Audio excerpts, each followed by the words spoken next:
जय हिंद साथियों, बिहार पुलिस सिपाही की परीक्षा 1 अक्टूबर फर्स्ट शिफ्ट के लिए आज के इस वीडियो में जीके जीएस से 40 इम्पोर्टेंट प्रश्नों को कवर करेंगे जो कि बेसिक लेवल का क्वेश्चन है, लेकिन साथियों एग्जाम के लिए काफ़ी ज़्यादा इम्पोर्टेंट रहेगा। इसलिए साथियों आप सभी पूरा सेशन को ध्यानपूर्वक देखें और आप लोग 40 प्रश्न में से कितने प्रश्न सही कर पाते हैं, सेशन के लास्ट में आपको कमेंट करके अपना अपना स्कोर ज़रूर बताना है। तो साथियों सेशन का पहला प्रश्न है, भारतीय प्रेस का मुक्तिदाता किसे कहा जाता है। वेरी इंपॉर्टेंट प्रश्न है, चलिए आप सभी आंसर कीजिए। भारतीय प्रेस का मुक्तिदाता किसे कहा जाता है। साथियों आंसर करने के लिए आप लोगों को मैक्सिमम 4 से 5 सेकंड का टाइम दिया जाएगा। इसी में आपको नीचे कमेंट करके अपना अपना आंसर बताना है। तो साथियों भारतीय प्रेस का जो मुक्तिदाता है याद कर लीजिए, सर चार्ल्स मेटकॉफ को कहा जाता है। तो अगर आपने ऑप्शन सी दिया है तो आपका बिल्कुल सही जवाब है। देखिए लॉर्ड कैनिंग की बात करें तो इसी के समय में 1857 की क्रांति हुई थी और इसी के समय में 1856 में विधवा पुनर्विवाह अधिनियम आया था, ध्यान रखेंगे। बाकी लॉर्ड डलहौजी की बात करें तो भारत में रेलवे का जनक कहा जाता है और इसके समय में राज्य हड़प नीति आया था। आगे देखिए, चीनी यात्री वैन सांग ने किस विश्वविद्यालय से अपनी शिक्षा ग्रहण की थी। बिल्कुल इसी तरह के प्रश्न आपके एग्जाम में पूछे जाएंगे। चलिए साथियों दूसरे प्रश्न के लिए आंसर कीजिए। वैन सांग कौन थे, तो चीनी यात्री थे और ये किसके समय में भारत आया था, तो याद रखिएगा हर्षवर्धन के समय में ये भारत आया था। और किस विश्वविद्यालय से अपनी शिक्षा ग्रहण की थी, तो याद रखिएगा नालंदा विश्वविद्यालय से। तो यहाँ पर बी ऑप्शन आपका सही जवाब है, नालंदा विश्वविद्यालय। और देखिए नालंदा विश्वविद्यालय को विध्वंस किसने किया था, यहाँ से ये भी प्रश्न बनता है। तो याद रखिएगा बख्तियार खिलजी ने। सभी फैक्ट को ध्यान रखें। तक्षशिला विश्वविद्यालय वर्तमान में कहाँ पर है, तो साथियों ये पाकिस्तान में है। और साथियों प्रश्नों के साथ हम आपको जितने भी एक्स्ट्रा फैक्ट को बता रहे हैं आपको ध्यानपूर्वक सुनना है, एग्जाम में प्रश्न बनेगा। डेंगू बुखार को कौन संचारित करता है।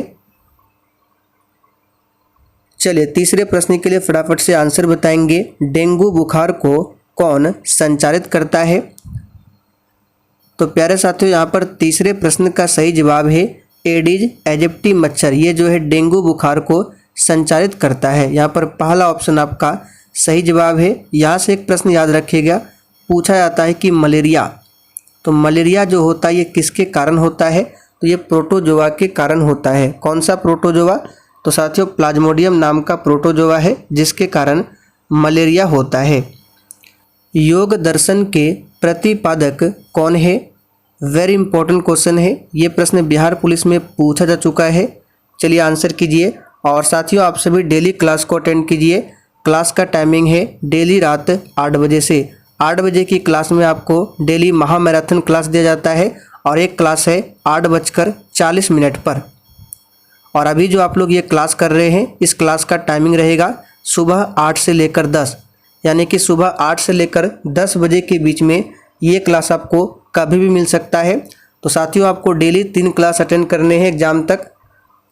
तो योग दर्शन के प्रतिपादक पतंजलि है, आप सभी जानते हैं। सांख्य दर्शन के कौन है, तो याद रखिएगा कपिल मुनि है। न्याय दर्शन के गौतम मुनि, सभी को ध्यान रखें। गोपत ब्राह्मण का संबंध किस वेद से है।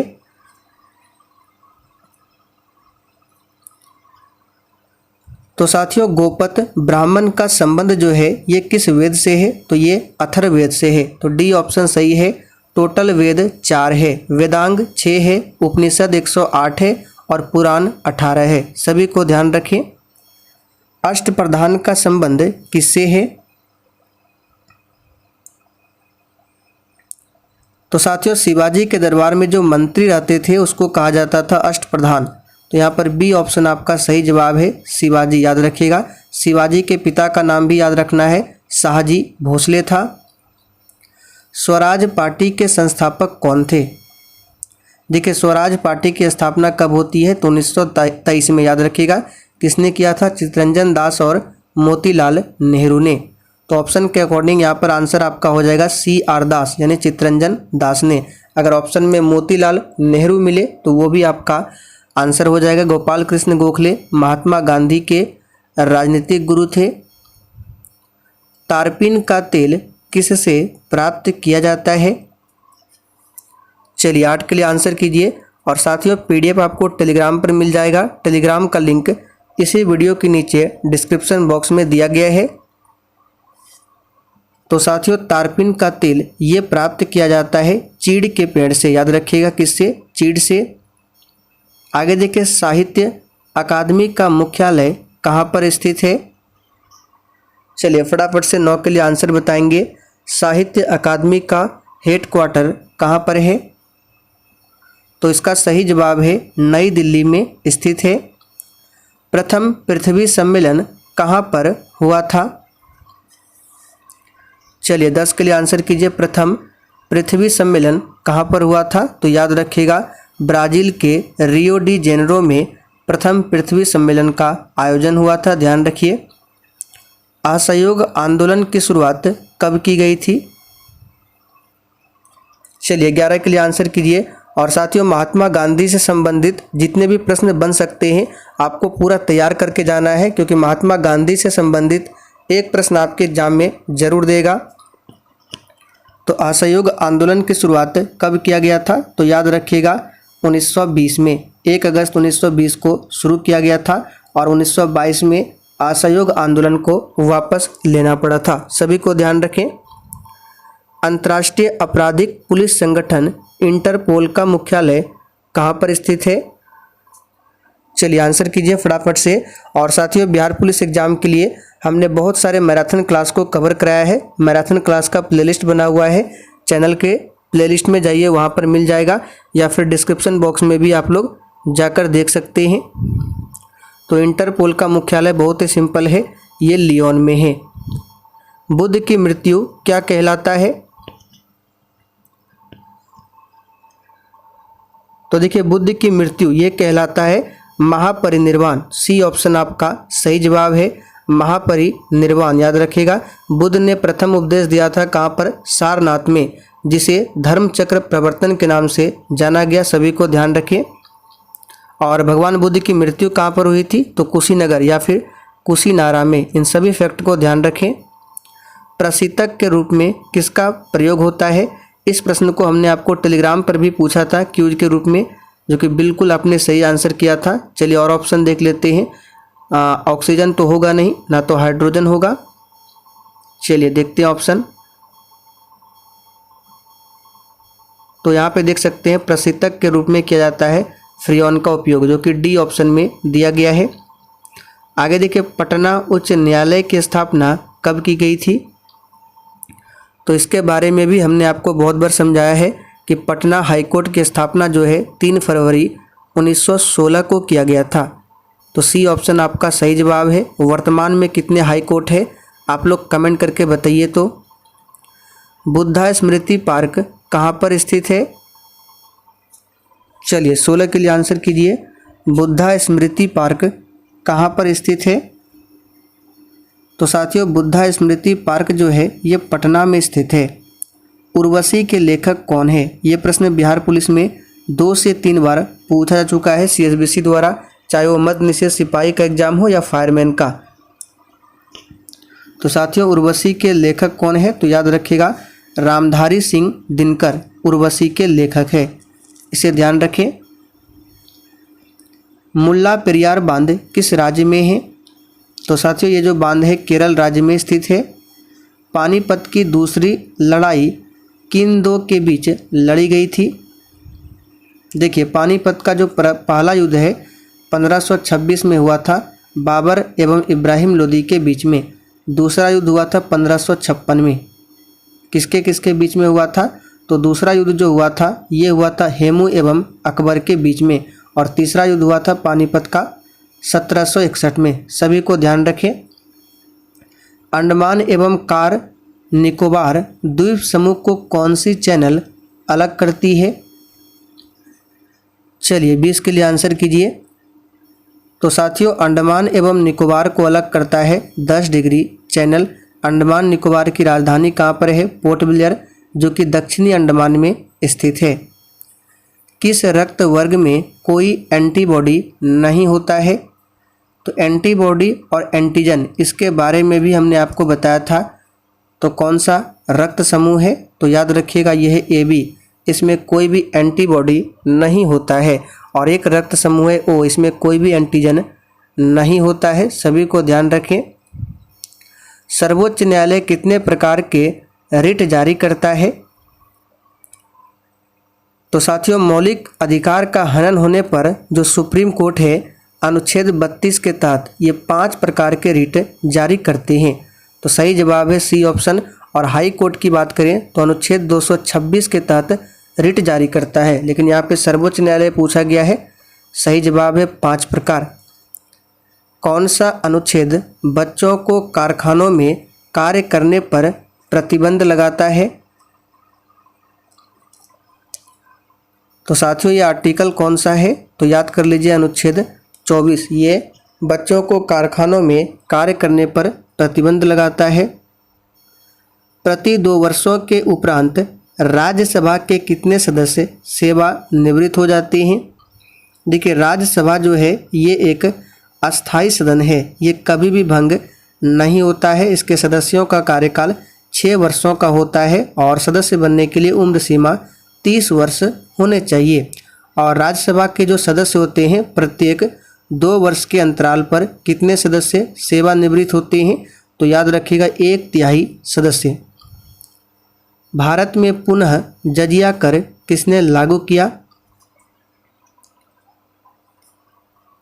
तो साथियों, भारत में पुनः जो है जजिया कर को लागू कर दिया था किसने? तो याद रखिएगा औरंगजेब ने। जजिया कर को इससे पहले, औरंगजेब से पहले अकबर ने समाप्त कर दिया था, तो पुनः लागू किया था औरंगजेब ने। भारत में मीठे पानी की सबसे बड़ी झील कौन सी है? तो साथियों, भारत में मीठे पानी की सबसे बड़ी झील है वुलर झील, जो कि जम्मू कश्मीर में स्थित है। याद रखिएगा। लोनार झील ये कहाँ पर स्थित है? आप लोग कमेंट करके बताइए। डल झील भी ये जम्मू कश्मीर में है।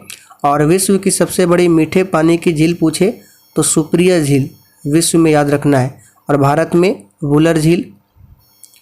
मानव विकास रिपोर्ट कौन प्रकाशित करता है? चलिए आंसर कीजिए। तो साथियों, मानव विकास रिपोर्ट को प्रकाशित करता है कौन? तो UNDP। UNDP का हेडक्वार्टर कहाँ पर है? तो याद रखिएगा UNDP का मुख्यालय है न्यूयॉर्क में। सभी को ध्यान रखें। चलिए आगे बढ़ते हैं। कपड़ा धोने के सोडे का रासायनिक फॉर्मूला क्या है? चलिए आंसर कीजिए फटाफट से। तो साथियों, कपड़ा धोने का जो सोडा होता है उसका रासायनिक सूत्र क्या है? तो Na2CO3 यानी सोडियम कार्बोनेट। और खाने वाला सोडा जिसको बेकिंग सोडा भी कहा जाता है ये होता है NaHCO3 सोडियम बाइकार्बोनेट, और ये सोडियम कार्बोनेट है। याद रखिएगा। महात्मा गांधी किस वर्ष भारतीय राष्ट्रीय कांग्रेस के अध्यक्ष बने थे? तो ये प्रश्न एग्जाम के लिए इम्पोर्टेंट रहेगा। भले ही बेसिक लेवल का क्वेश्चन है, लेकिन यहाँ से भी आपके एग्जाम में प्रश्न जरूर पूछा जाएगा। तो 1924 में बना था बेलगांव अधिवेशन में। भारत छोड़ो आंदोलन के समय भारत का वायसराय कौन था? तो प्यारे साथियों, भारत छोड़ो आंदोलन के समय भारत का वायसराय था लॉर्ड लिनलिथगो। यहाँ पर बी ऑप्शन आपका सही जवाब है। लॉर्ड चैम्सफोर्ड के समय में जालियांवाला बाग नरसंहार की घटना हुई थी 13 अप्रैल 1919 को पंजाब के अमृतसर में। और देखिए साथियों, जिसने अभी तक सेशन को लाइक नहीं किया है, प्लीज़ आप सभी से रिक्वेस्ट है कि आप सभी सेशन को साथ में लाइक भी करते चलें। रावी नदी का वैदिक नाम क्या है? देखिए, इसी रावी नदी के किनारे बसा हुआ है हड़प्पा, जो कि 1921 में दयाराम साहनी के द्वारा खोजा गया था। और रावी नदी का जो वैदिक काल में नाम था ये क्या था? तो ये था परोसनी नदी। रंजीत सिंह एवं लॉर्ड मिंटो के बीच कौन सी संधि हुई? और वितस्तता जो है ये झेलम नदी का पुराना नाम है। तो साथियों रंजीत सिंह एवं लॉर्ड मिंटो के बीच कौन सी संधि हुई थी? तो ये हुई थी अमृतसर की संधि। भारत के किस राज्य को देवभूमि के नाम से जाना जाता है?